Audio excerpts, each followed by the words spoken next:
Welcome everybody. This is another edition of the Sati Word show, the second one of this series. Today I'm here with a very funny comedian. His name is Matt Riggs, and Matt Riggs is a stand-up comedian that has worked all over Chicago, and he also has a very funny podcast known as the Matt Riggs Show.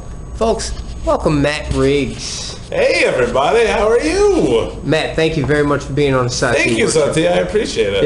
Yeah. I'm so glad to have you. I'm actually quite proud. Yeah. To have a man of your caliber. Ooh, wow. Because you're a fantastic comedian. Thank you. I appreciate that. It's from the Matt Riggs Show to the Sati Word Show. Thank you very much. Sati Word Show is the next #1 hot show on television. Hit it up. I'm ready. Right up there with Arsenio Hall. I can see that. Yeah. Sure. So, anyways, Matt. Yeah. Let's talk comedy here. When did you get into comedy professionally? The first time I was officially paid to do comedy? Yeah, exactly. The first time I was officially paid to do comedy was drink tickets don't count. Drink tickets do count. Oh, do they count? Yeah. Then it was probably the first time I ever did comedy, which was 2009. That's stand-up.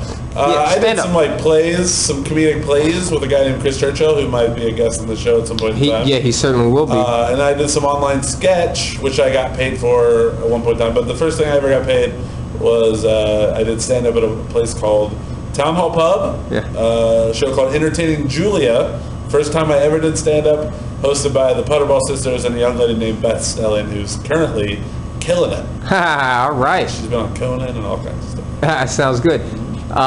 So tell me about your childhood. And I don't mean like where you grew up. Although, where did you grow up? Indiana, a little town called Newcastle, just about 6 miles outside of it. Okay, that's actually very informative. But what I mean is 5051 West State Road 234. My parents don't live there anymore. I don't care. I'll get okay, fine. Yeah. So, sure. So no one show up looking for Matt Riggs. We will not be there, but the house I grew up in will. Okay, great. Somebody might want to go and take a picture of it. If you join me on my Twitter at Matt Riggs, I took a picture, a Google Earth picture of it. You can see what it looks like. Google Earth. Well, what I mean by your childhood, were you the kid that was always telling jokes in class and making everyone laugh? Yeah, I was very annoying. Like, I was the kid that always got in trouble and I had to sit in the front seat of the bus.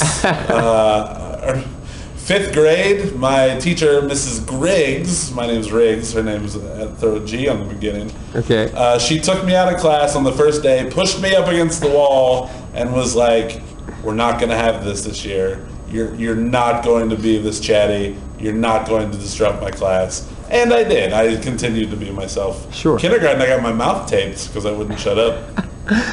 Wow. Yeah. Well, let me ask you this, because sometimes one thing that bothers me is that there are kids that are natural. Is that your phone? No. Oh, okay. There are kids that are naturally funny, and the adults usually put that down. Yeah. Frown on it. I even have a younger cousin named Cammy. Okay.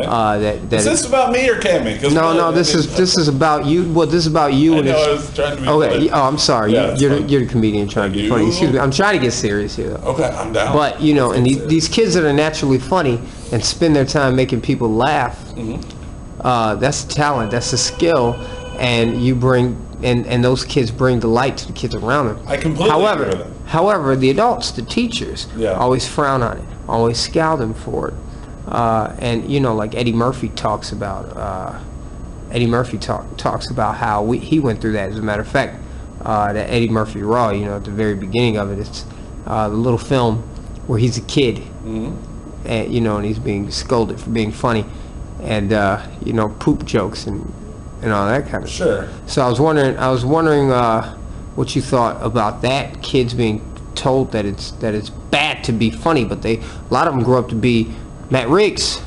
Sure. Well, while you were talking about it, my thought was that it must be hard for someone that, let's just say 4th grade, right? It must be hard for someone that teaches 4th grade and then they have the summer off and then they teach 4th grade again and then they have the summer off, and then for the next 25 years, they teach 4th grade. Like, that's going to be very hard, and I would understand that there comes a point where it might be fun for a while to have a little funny disruption here or there, but if this little fat kid, and that's what I was, will not shut up enough for me to teach these other 29 kids, denominators, numerators, all that kind of stuff, then that's going to be a problem. I mean, he's not hitting people, he's not doing that, but he, to a point, is to the detriment of the class. So I'm glad I had some teachers that were kind of cool with it, but like knew how to rein me down.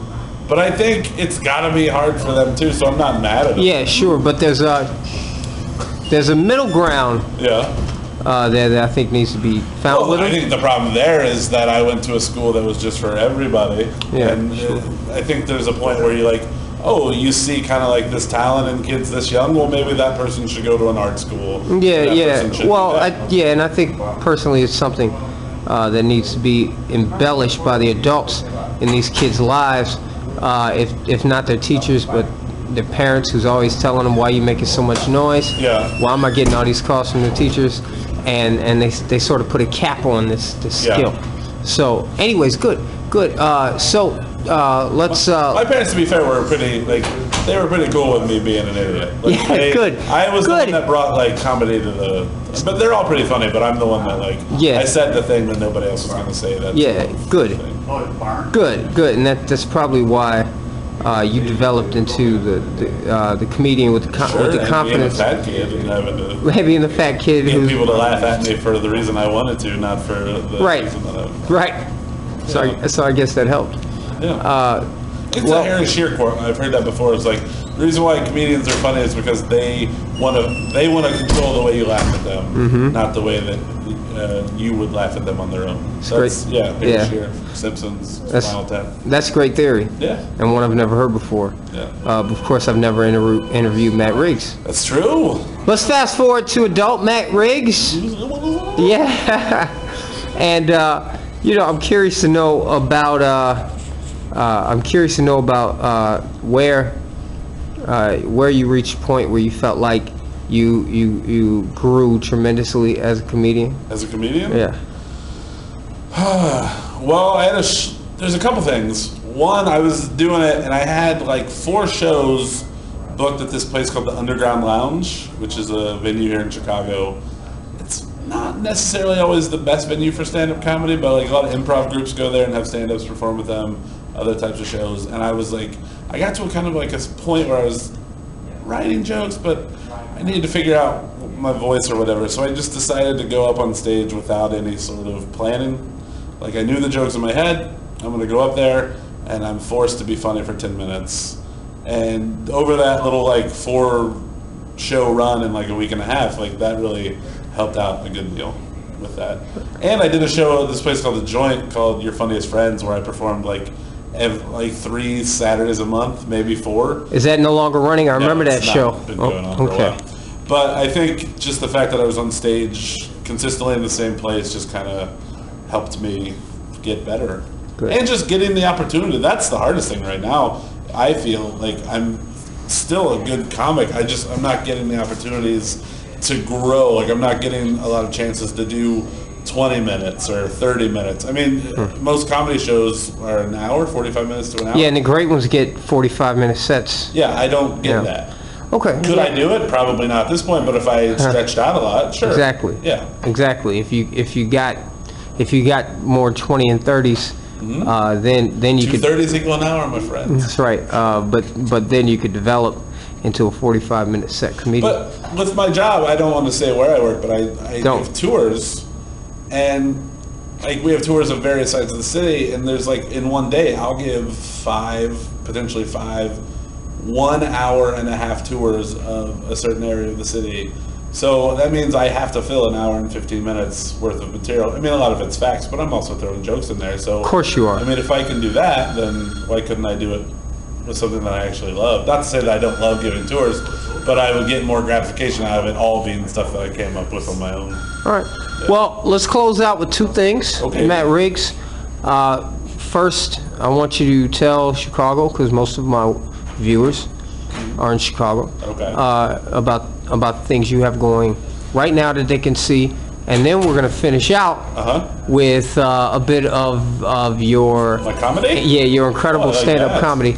All right, so please tell us what you got going on. Well, I'm a cast member of a show called Chicago Underground Comedy. I perform there once a month. It's every Tuesday at 9:30 at the Beat Kitchen.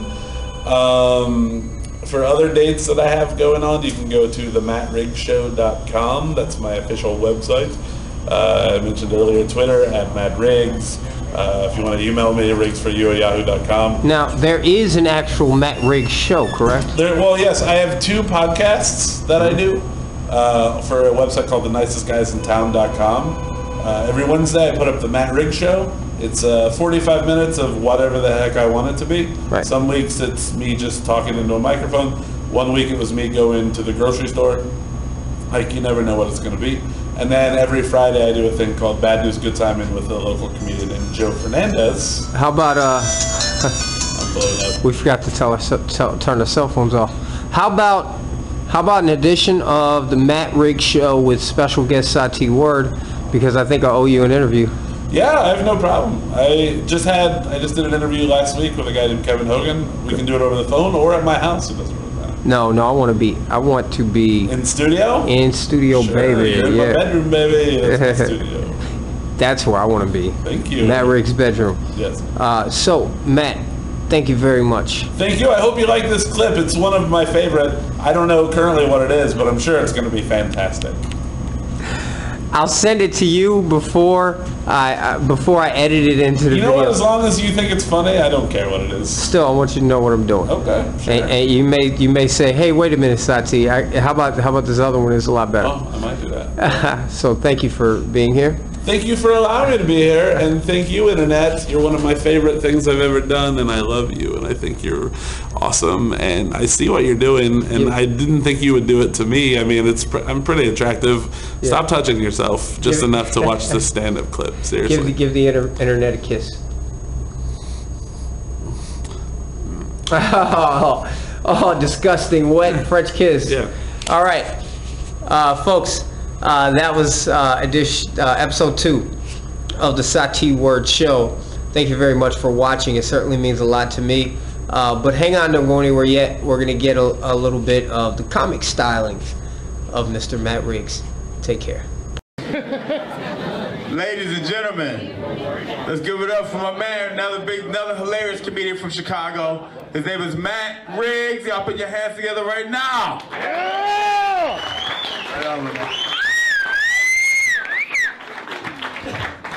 Hey, everybody. Oh, hey. Stop it. All right. It is 2012. Anybody do some New Year's resolutions? Anybody here? Clap it up if you did some New Year's resolutions. Yeah! One person over there. All right, cool. I did one. For 2012, my goal is to no longer finger women. Yeah. If you're getting with this guy, it's thumb or nothing. So you better be into Fonzie, is what I'm saying. A good 2.5-inch fingering. Yeah, clap for that. Clap for me putting my thumb in all the ladies in the house. Married or otherwise. All right. Really? I'm allowed to finger you with my thumb?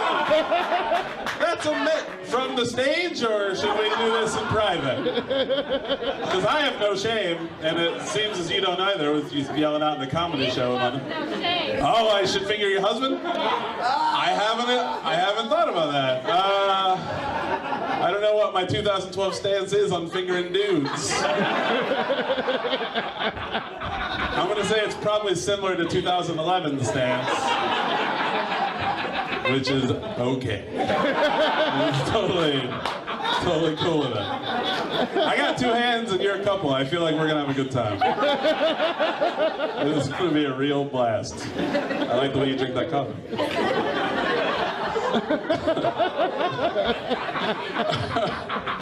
This stage is beautiful, by the way. Give it up for this place. It's really nice. Yeah.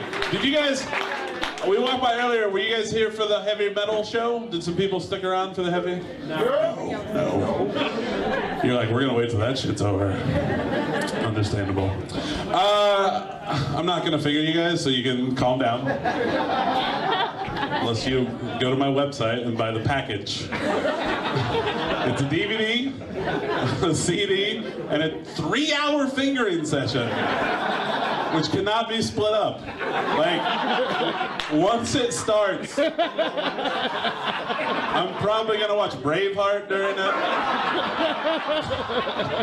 I'm gonna need you to be as quiet as possible, because I've never seen that movie.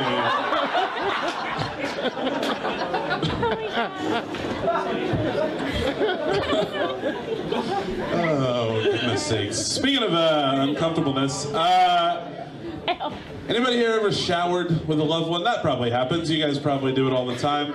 I did it once. It was probably, it was like 1998 the last time I showered with a loved one.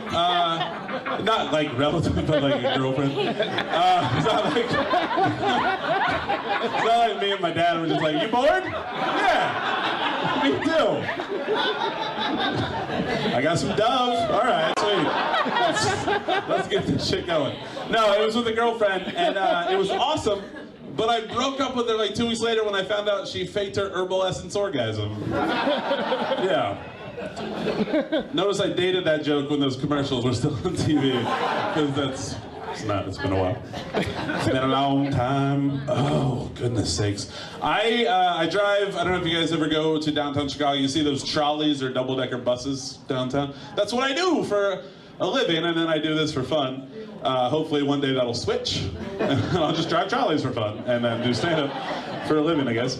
But I want to tell you a story. It's a history story, so you get to learn and laugh, hopefully. In Forest Park, Illinois, there's a cemetery, and it's over half full of circus performers. There was an accident in 1929 in there was an accident in like Northwest Indiana, a train accident with circus performers. Like 60 people died. They brought them to Forest Park, Illinois, and buried them in the cemetery. Of those 60 performers, 30 of them are clowns, all buried in one compact grave. It's really nice. It's very easy to visit them.